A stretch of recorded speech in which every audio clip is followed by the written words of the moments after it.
Hello, everybody. Welcome back to another episode of the Health Movement Podcast. I'm Derek, your host. I've been a teacher for over 20 years and an ACE certified personal trainer.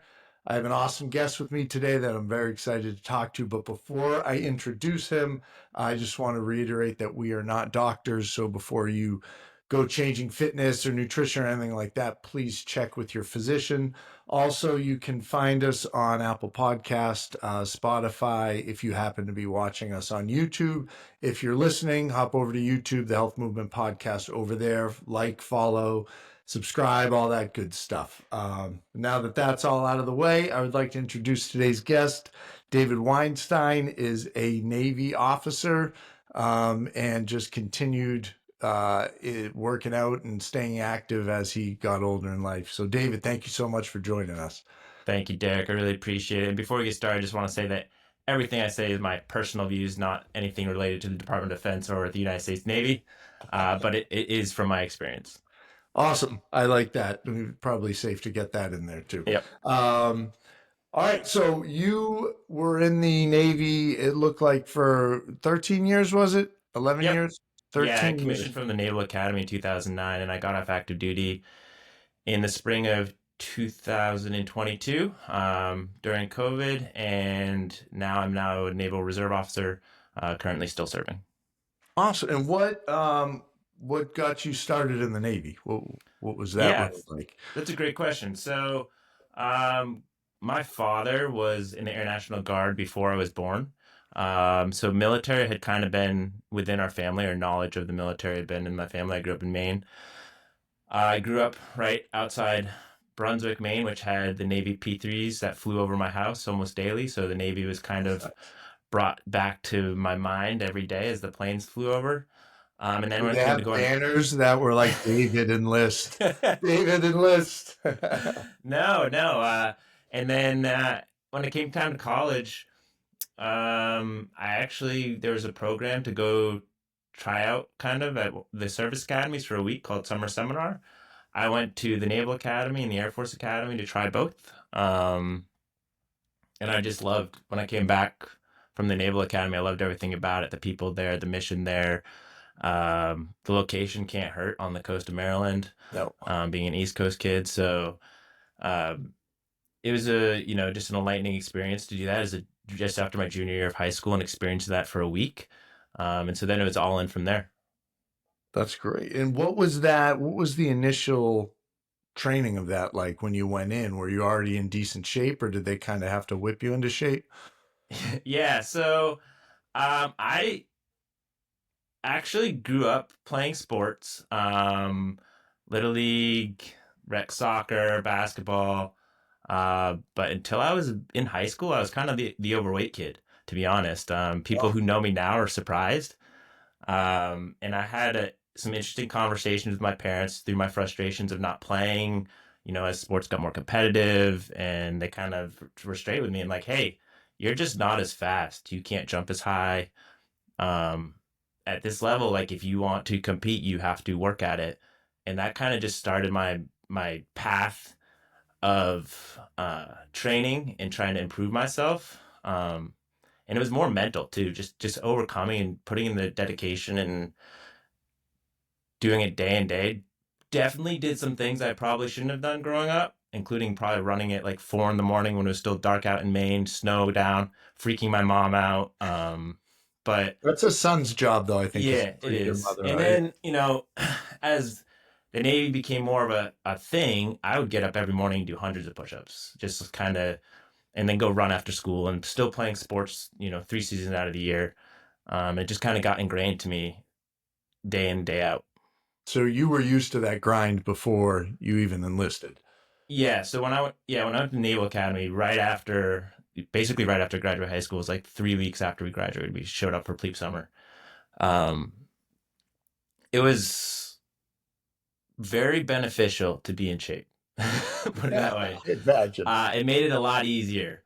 It was already kind of a mental game. I mean, they know how to stress you out, but the folks who really had a harder time were those who were not already in shape. If you came in shape, it was one thing that you could just check off as they can't mess with you in that area. Um, it was very helpful to come in with a level of fitness. It sounds like you already had, well, sorry, let me backtrack.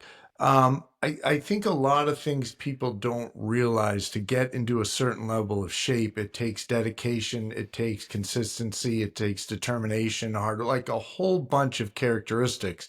And especially going from, as you said, an overweight kid to somebody who really wanted to compete in sports. So you've already shifted that mindset where you can set a goal. This is what I need to do. So I imagine not only just physically being in shape, but already having that mental mindset and knowing how to stick with it and get up early and what it takes. I imagine that was very helpful too. It was kind of overcoming that initial obstacle in life when it came to sports, which is very kind of a trial that's supervised, and you've got safety, blankets around you. Like Yeah. you're not gonna fail at life. Like you may have setbacks, but you're not. It's not over, right? And being able to prove to myself at that time, overcoming that hurdle. When I went to the Naval Academy, I was like, it's just another thing I can do. When it came to being a naval officer, it's just another thing I can do. When it came to training for a marathon, just another thing I can do. When it came to, having hard conversations and making tough decisions, I could believe in myself because I had overcome that thing when I was 13 years old. It's kind of just transgressed my entire life. That's awesome. And you hear a lot of times people saying, and I'll see reels and clips, and I can't think of specific names of people who said it, but the ones who are successful usually went through something at some point in time, whether it being overcoming, weight or whatever it is, but having to set a hard, difficult goal and achieving it, knowing that you always can do that. You've done it before. This is something different, but it's all the same idea. You set a goal, you figure out how to get there, and you work your butt off till you accomplish it. So it sounds like that mindset was huge It going in with was absolutely. that. Yeah. And then what was that? What was your time like before? I don't want to use the wrong terminology right now. You're not retired. You're Yeah, I'm a I, reservist. Yeah, reserve. Yes, you're in the reserve. So what was your time like in there? Would you have? on active Um, duty. yeah. Yeah, so I was a supply corps officer, so I did a lot of logistics. I ended up moving more towards the expeditionary logistics world, which supported the Marine Corps, moving containers around the world, and their equipment. Yeah. But a lot of it was shipboard, um, and being in a leadership position from 22 years old on a ship, technically in charge of people who were twice my age, Oh, um, was eye opening, to say the least. And being able to come in and show that I'm willing to put the work in, both physically, right? So getting up in the morning, going for a run, everyone saw what you did. Everyone knew who the guy was who went straight to sleep. Everyone knew who the people were who got up early to work hard. Um,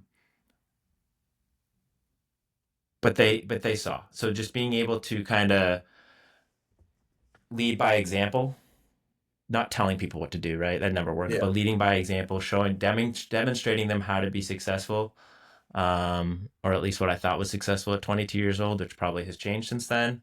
But being able to do that was helpful. But then just in general, as I progressed through the ranks on active duty, helping mentor folks, starting with, hey, like our physical fitness test was twice a year.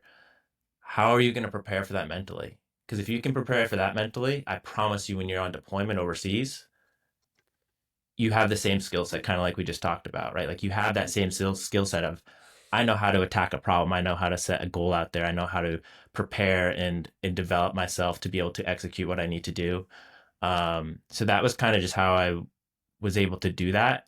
But I also was able to rely on those around me through the entire time. I was not the top performer many of the times. I had great teams who could lift me up on my down days, who could push me harder on a run, who could, inspire me to get to that next level, morally, mentally, physically.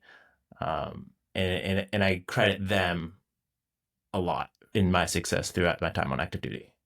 That's good. And I imagine in that role and in that position in the armed forces, you want a team mentality, pushing each other to be the best you can, as opposed to the individual who thinks winning a fitness competition or something like that is the most important thing, as opposed to building the camaraderie and working together and team working and how to push each other when you need it. Yeah, absolutely. In the Naval Academy, we had to kind of memorize phrases, and one of them that always stuck with me, a saying was basically, to sum it up, was don't be the weakest link in the chain. Uh, Right. So if we all were focused on not being the weakest link in the chain, that chain was real strong. yes. Um, and that's kind of the mentality that at least I've experienced in the armed forces is we all lift each other up. We all look out for each other. We all try to push each other to the next level too. What was that fitness test like? You piqued my curiosity. Yeah. So it used to be, so it still is a mile and a half, and then you have as many push-ups in 2 minutes as you can do, and there's scaled by age. Um, and it used to be curl ups, which are essentially modified sit ups. Now they've changed to the plank um, instead of that as like a core test. And is that for like how long you can hold it for? Yeah, so I think it maxes out like 3.5 minutes is the top, maybe slightly longer for some age ranks, but yeah, Oh, that's good. I'll do that to my students sometimes if kids are kind of lethargic or something like that. I'm like, all right, guys, we got to get up, and they're 10 and 11. But yeah, you put them into a plank competition, those kids get real competitive real quick. And there's some who, their sports and activity isn't the most important thing to them. So it's never like I'm competing against everybody in class. It's like, all right, check your baseline. We're going to do it in 2 weeks. Let's see if you can beat what you did last time. hmm, That's the focus.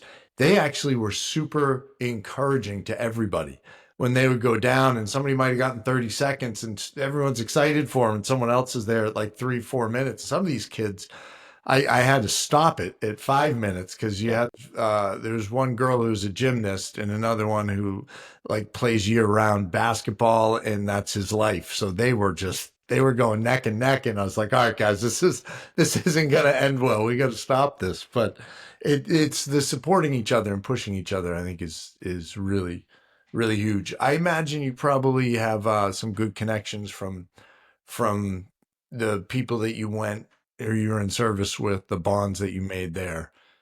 Uh, yeah, yeah. The bonds you make in this service are for life. It's one of those things that you could not see someone for 10 years and you see him at an event and it's like you've been hanging out every weekend for the past five, right? Like it's just yeah. like they're just bonds that they're pretty much unbreakable. I know that I may not talk to someone for 15 years, and if they give me a phone call, I'll jump on a plane to help them. It's kind of just some of those bonds, like they're just for life. That's a cool thing to have, because I mean some people don't get to experience that, and going through what I imagine all you guys went through and knowing that you have to have each other's back and remembering what you helped push each other through. Um, the social aspect, I think, of life gets missed sometimes, and how important those bonds are. Everybody's got crappy times. Everybody needs a hand sometimes, and knowing you have people that you could pick up the phone and they're going to drop everything for you, I think is pretty special. Absolutely. I look at your Celtics hat too, and it reminds me that I gotta love the team this year, because that is they seem to just genuinely get along, and they all work together. Nobody cares about numbers or anything like that. They just all have the same goal, and they're going for it. So Yeah, no, I agree. I think they have a very, you know, kind of like team mindset in that, hey, like next man up, and we're gonna celebrate that person no matter who it is. yeah, exactly, exactly. Now you are in the reserves right now, but you Yep, still appear to be in great shape. What are you doing with your time now that you are no longer getting tested, or do you still have to pass a test I in the do, reserve? but I've honestly I've never prepared for a fitness test. I approach fitness as, in fact, people not like me saying this, but I wish that the fitness test was a surprise. I I like think that. that if you prepare a little bit every day, the test is easy. So I've never gone and said, I need to work on my mile and a half run, or I need to work on push ups, or I need to work on, never done it. I just have, again, like it started at 13 years old. Um, Now it's, mental too, right? Like it's like, hey, I get up. I mean, I live in Rhode Island. I work in Boston, so I take the train into Boston. So I'm up at 4 a.m.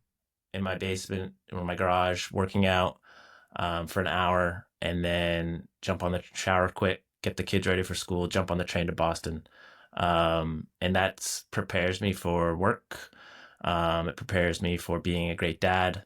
Um, and just the mental aspect, the physical aspect. I've kind of made a vow to myself. I'm never going to be the reason why either my kids, my family, or my friends can't do something physical. Like I'll always be able to go on a hike, play basketball, I like that. barring an injury, right? But Yeah. um, I don't want them to have to wait for me to go walk through an airport, right? Like it is not going to be me. Um, and so I like that's that a lot, actually. yeah. So it's just one of those things that it's become part of my life. And I mean, I've definitely gone through a endeavor on that. It's been I would say college, and just after college, I was probably way too far one end of the spectrum. I mean, at the last 2 years, at the Naval Academy, I was on the club marathon team.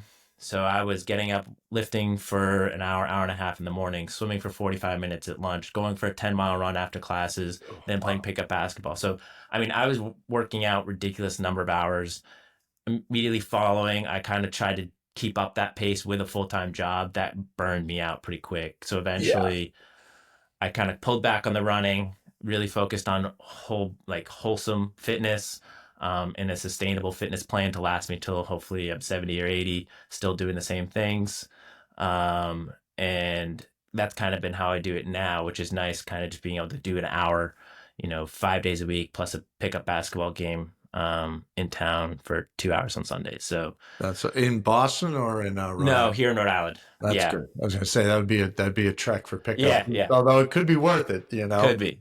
It could be. We have a guy that plays with us, and I've mentioned this on the show a few times, but he's 75 or 78, I forget. And Yep. we've got 20-year-olds running around, and I mean, obviously not sprinting down at the speed they are, but he's on the same court and he's still playing. Yeah, we've got a couple folks like that. They're not quite 75, but they're upper 50s, and I mean, they're putting up points, grabbing boards, going down the court. Like it's impressive, and that's kind of my goal, right? Like I look at them and they're 20 years older than me, and I'm just like, wow. Hopefully, I can be in that health to be able to do that with the kids who are at the top will be like 30, right? So Yeah. No, no, no, I hear you there. That's that my goal was always to be able to play ball with my son or to, grandkids and all that stuff to be able to run around and play. And um yeah, I'm not going to be the guy with God willing and I don't get too injured or anything like that, but I'm not going to be the one in a nursing home when I'm 75 or 80. I'm going to be, hopefully, I don't know if I'll run a marathon or an Ironman, but I'll set something stupid that I shouldn't be doing and I'm going to try to force myself to do it. So I definitely think it's a little more fun that way. I did hear on one of your podcasts. I think I remember hearing that your son beat you in one-on-one for Yeah, the first yes, he time. did. He did. I was actually really proud. I was really happy. And now he he's taking it pretty seriously now and he's playing volleyball. It's volleyball season and Yeah, he's loving that. That's a fun sport too. I don't know if it you've is. gotten into that Yeah, much. yeah, yeah. I have. Um, but yeah, no, he's there. He's there. I want him to come play, but he can't get injured during the season playing pickup hoop. That would not be good. So No, we'll yeah, have a few weeks after volleyball ends. I'll drag him out there with me. that'll be awesome. Yeah. How old are your kids? So 13, 3, and 1. 13, 3, and 1. All right. Yeah, so still not beating me in many sports, but I know I it's hope coming you one can day. take the 1-year old. That would be rough at that Yeah, age. yeah. So That's good. So it sounds like you're a competitive person. You have these goals. You used to run marathons. Are there things you're looking at doing as get older, different goals, races, things like that that you want to do? I think what I've learned, honestly, is although competing's fun, I've found that what really brings joy and like passion is the relationships that you build doing things. active things.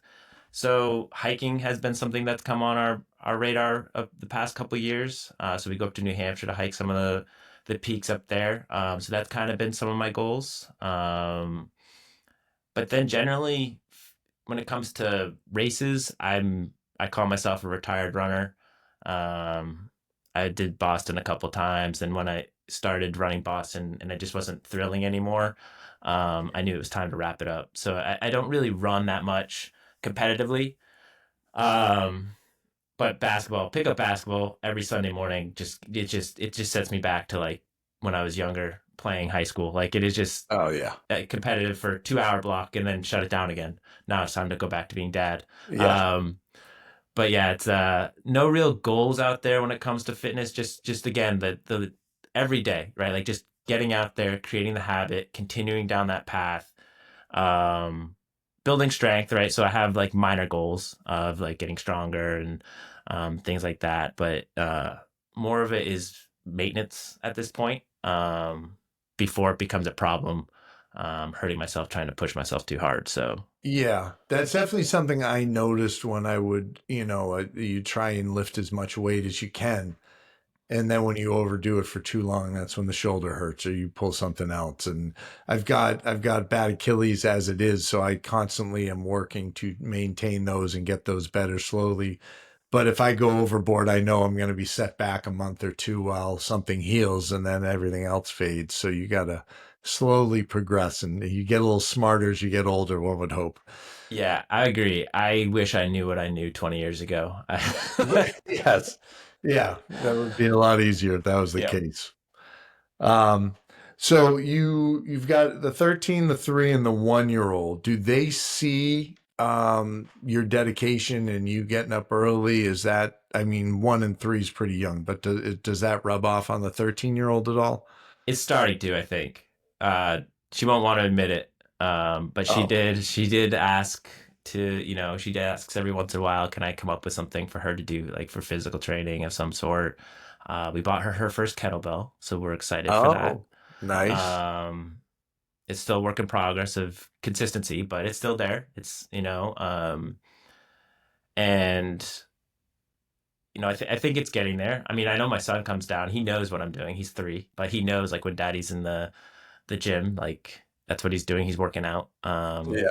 But yeah, it's one of those things that I kind of always wanted to demonstrate for my kids. That healthy lifestyle, right? You don't have to be a professional athlete. It's not, boom or bust.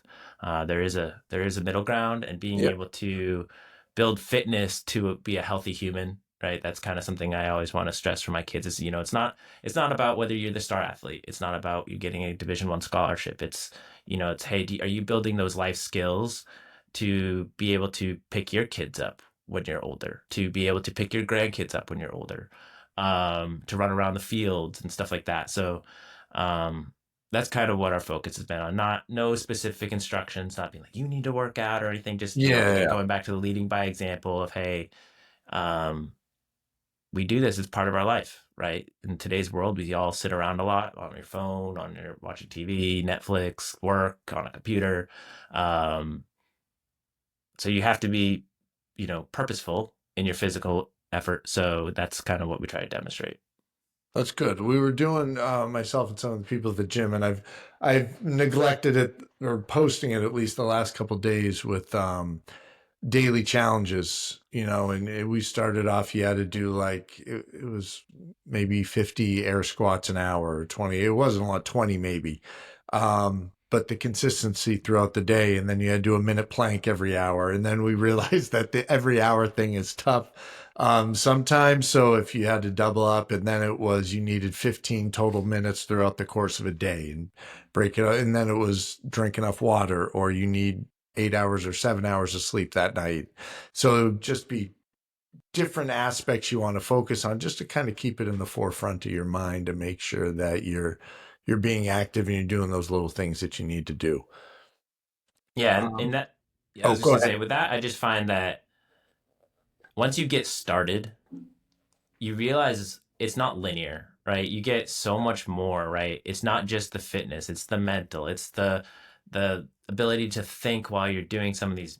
monotonous things, like going for a walk. I can't tell you how many problems have been solved by just going for a walk, right? Or going on a spin bike and just zoning out, just thinking about a problem that I have at work, or how I could rephrase something I talked to my 13-year-old about, or just being able to be out there and doing physical activity. It's more than just getting faster, stronger, or healthier, Oh right? yeah. It's just so much more substantial. I think at this point too, and I'm a little older than you, but we're not competing like you said. We're not D1 athletes or playing pro or anything like that. So if Sunday hoops you go 0 for 15 or you go 15 for 15, like it's not going to affect your life in any way. You have a good game some weekends, some days it's not. Or maybe not for you. Maybe every game's a good game for you. I'm not sure. Oh But no, no. for There's me, I there's know I have everyone my has off off days. days. Yeah. Definitely have my off days, but just remembering and realizing that the point is just to be able to enjoy yourself and enjoy life and do things that make you happy. I know for me, like I'm a 4 a.m. guy too, where it's usually where I walk to the gym because it's not too far away, and that it's so peaceful. First thing in the morning, it's a half a mile, so it's not long, and then um, either I'm thinking about something, trying to figure something out, or I'm just trying to just lose myself in whatever I'm doing, put on some good music. Um, I was listening to, I don't know if you're an Imagine Dragons fan, but I I know found the their music. live Yeah. show from Vegas and I was listening Oh, to nice. that and just it was awesome. And you can appreciate certain things that you don't really take the time to do. So Yeah. it's Agreed. yeah, it's part of your life. It's a lifestyle at this point in time. Yeah. So I have a question for you though, because I'm interested. Oh, I like this. I don't get many Yeah. questions. This is So how good. did you go from being an elementary school teacher to transitioning into personal training at the same time? Well, to be honest, I'm still a teacher, so that's Mm-hmm. there. But fitness has always been part of my life. I played football in college and ran track. Well, I on the football team in college. I didn't play a whole lot, but it's always been important to me. And as I got older, and I hope no one at school yells at me for this, but I noticed the level of fitness the kids were in kind of went down. And I know the people who work in the kitchen, everything, they do everything they can and they try to provide healthy options as much as possible. But um, I also notice what the kids eat for snacks sometimes. And one of the kids had a full sleeve of Oreos that he snuck in and he's devouring it. And then he throws away the last three. And he's like, yeah, I can't let my mom see that I brought him in. I'm like, come on. It's just the mindset people have. And I don't think it's for a lack of effort or desire. I think there's just a lot of misinformation out there. Um, so I had a couple people ask me for help, and so I figured maybe that would be a good side hustle sort of thing to do. And then I tried breaking into the online space, and I realized I had no social proof. And it's a pretty saturated space. So I started this. I convinced my buddy Tim to join me with this over the summer. And to be honest, I just fell in love with doing this and getting to hear different people's perspectives. Um, and I like there are certain people I'm friends with. I'm like, all right, you got to listen to this episode. This one's going to click with you. And the last woman hers just came out today. It was a very holistic approach. She used to be a bodybuilder, or not bodybuilder. Sorry, she was a fitness competitor, and that was her identity. And she was trying to train a woman who was trying to lose 60 pounds and the woman couldn't do it. And she's checking her nutrition, going through everything she could. And the guest I had on, Carla, couldn't figure out what was wrong. So she decided to gain 60 pounds and then lose it with her Oh. to understand what she's going. And first of all, I'm like, oh my God, like talk about going above and beyond for one Mm-hmm. of your clients. She never told the client why she was doing it though. She didn't tell anybody. She just put it on. And then she realized she was having trouble getting it off. So it shifted her mindset from this, like, I have to be this fitness competitor, into like, I need to figure out how to be a healthy person. So her self-image changed big time, and it went into more of a holistic approach where there's a lot of meditation, and she got into quantum mechanics and the quantum level of energy and all that. It was a very interesting conversation that I never would have had the chance to have without doing something like this. Um, so it's been a fun transition into that. That's awesome. So was just the kind of lack of social proof what inspired you to do that, or did you have some other inspiration to do it? I, as I got older, I enjoy talking about fitness, and my buddy Tim and I would talk about it a lot. He was the athletic trainer at Holy Cross for 10 years for the basketball team. And we play in an old man softball league together, and he would like, somebody gets hurt, they just go over to Tim. Tim's like, all right, this is what you got to do. Let me work the, so we would just be talking about it all the time, and it was just something we enjoyed. So social proof was a piece of it, but it was just I enjoy talking to people. I enjoy a lot of people in this space have a similar mindset, even though they're coming maybe from a different perspective. It's all goal oriented, like you said. You want to be healthy. You want to be able to live um, a good lifestyle where you can appreciate and enjoy the things that you have. Um, so yeah, I guess there are a lot of reasons to do it, and it's kind of cool telling my kids about it too. Like, oh, I had this guest on, or you got to listen to this sort of thing. And I was telling my son when we had the director of player development for the 76ers on, and getting to talk to him, which was that was a cool conversation. And yeah, just a lot of different people that we've been fortunate enough to talk to. So That's awesome. um, yeah. Who So inspired you to kind of get into sports in the first place?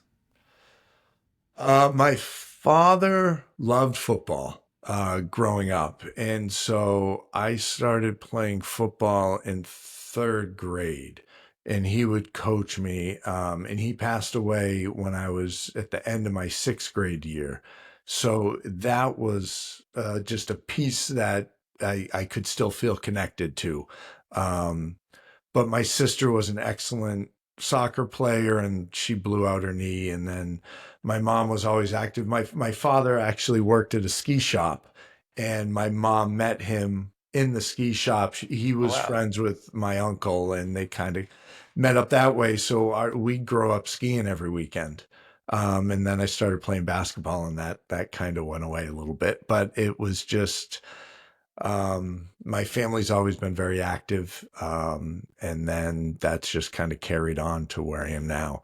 Um, it's fun. Like I can't imagine not doing something. I moved in after college with a couple buddies, and I would play in a flag football league on Sundays, and sometimes it would be during the Patriots game. Like, I'll just DVR it and watch it later because I wanted to play.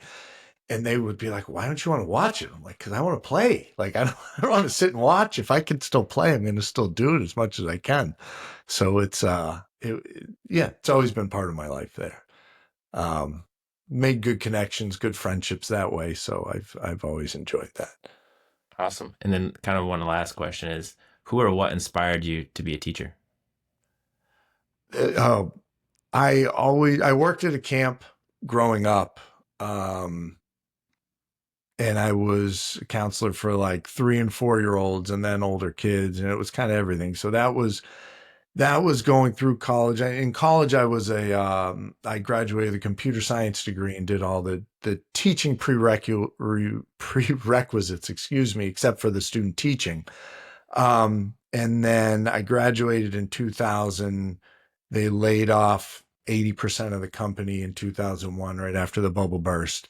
So I was trying to find something to do, and I tried sales for insurance, which was a nightmare because I wasn't going to pressure any. I was 22 at the time. If somebody said no, I'm like, okay, it was good talking to you, and I go away. And then I didn't know what I wanted to do. I knew I loved working with kids, and I liked the teaching stuff. And then September 11th happened on a Tuesday, and on a Thursday I signed up um, for the teaching tests to get certified, to get my license. And they were hiring a building sub, at the elementary school in one of the towns of my district, and I was like, this is what I want to do. So it was pretty much happened right after September 11th. So Okay. that was my motivation there. And, um, yeah, I've enjoyed it. There are definitely days where you're exhausted. But it's rewarding. I had one of the students I had, it was in third grade when I was teaching that. It was twin day, and him and one of his buddies shaved their heads, wore blue shirt, yellow tie, and khakis for twin day. And I guess we were triplets, but they dressed up just like me. It was flattering as can be. His mom still works at school. And he came back to visit, got out of the Marine Corps. He's still in the armed forces, but he came back to visit, and he went from like a little skinny third grader to this. He's a big dude now, so it's good to see the kids, as they get older, that they grow up and they still kind of remember you. So he had somewhat of an impact. Yeah, I wouldn't be afraid of them not remembering you. I can tell you I would not be who I am today without teachers. I could name them off, like Mrs. Lane from second and or third and fourth grade. She ended up being vice principal in middle school.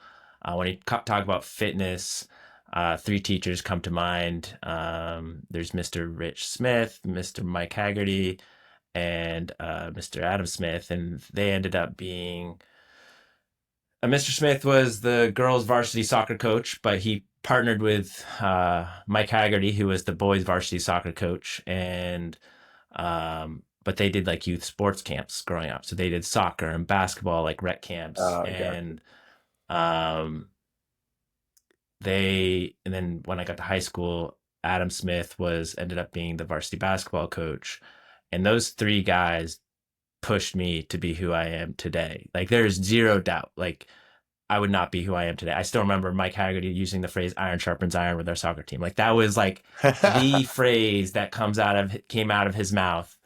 Um, they pushed us hard, but I think the other side that gets lost a lot, like you hear people talk about coaches, but I think coaches who are teachers, they also cared, right? Like they Yeah. loved us. Like you knew they would do anything for us. Like my father had a heart attack. He survived that one. But I remember Mike Haggerty pulling me aside and be like, if you ever need to go for a run with me, just let me know. Right. Like, and it's just like those kind of things, that like I could call them today. I know I could call them today and they pick up the phone.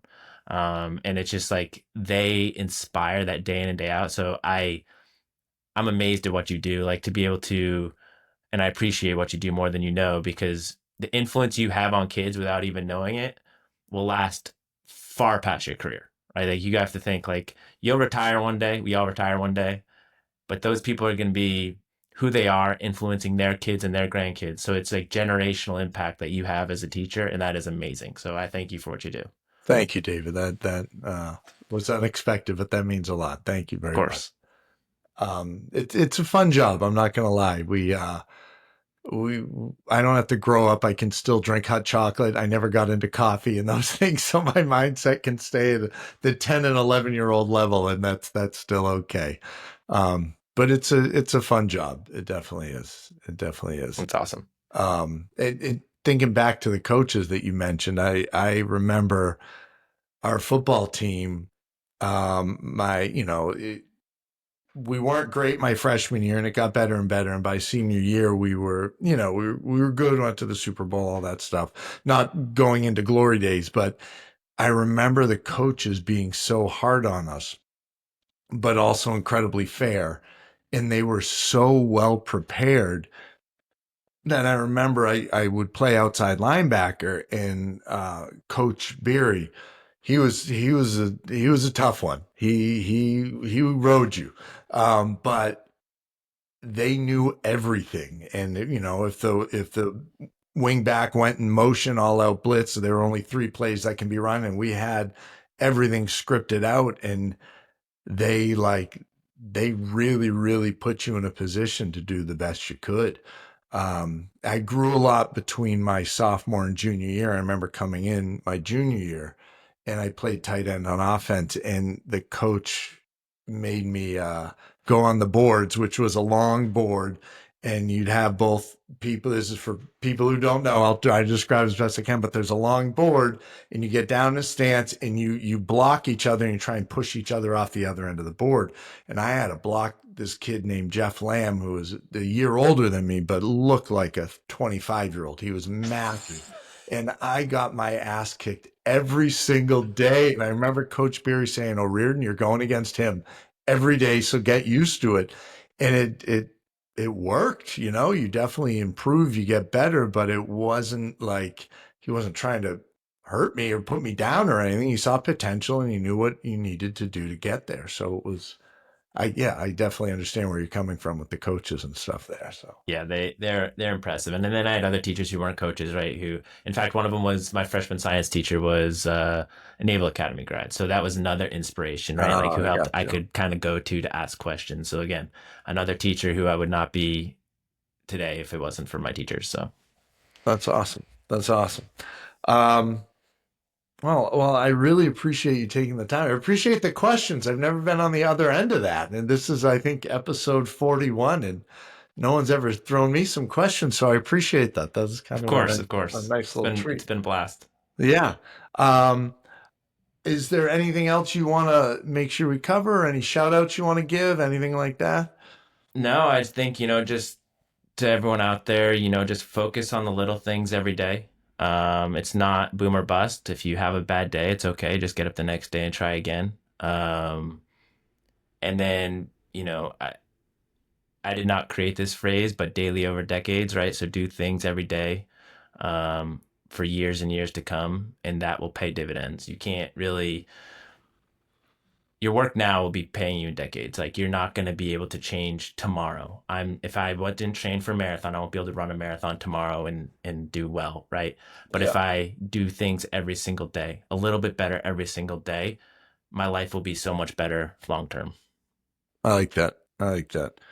Um, oh, I did want to say we are going to have a live show in June with a couple of the past guests. So just any listeners out there, I'll start spreading the word. It'll be sometime in the middle of June, working out the details on that.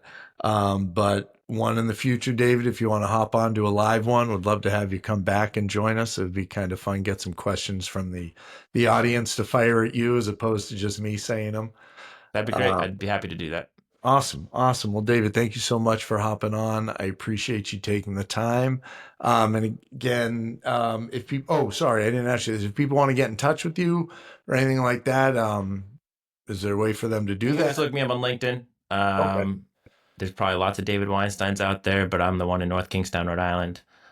Message me on there if you have any questions, want to bounce ideas off of me. Happy to help.